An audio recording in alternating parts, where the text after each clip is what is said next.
ำเว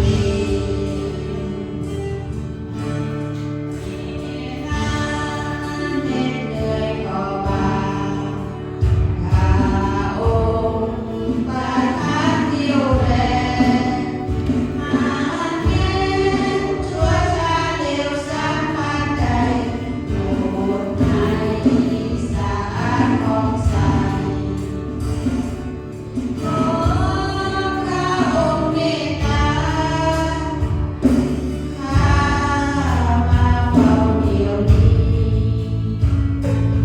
ขอพระโลหิตจากกางเขนหลั่งมาให้สิ้นกรรมเวรข้าองค์สัญญาแน่นอนแก่ผู้จงรักภักดี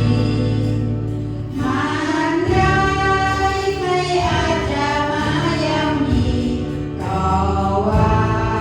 ข้าองค์คุ้มครองขอข้าองค์เมตตาข้ามาเฝ้าเดี๋ยวนี้ขอพระโลหิตจากกางเขนหลั่งมาให้สิ้นกรรมเวรชัยโยโลหิตประเสริฐชัยโยความรักล้ำเลิศชัยโยความรอดขององค์พระกิตติเป็นดีและความสัตย์ญา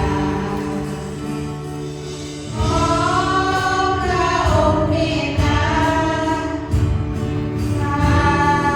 มาเฝ้าเดี๋ยว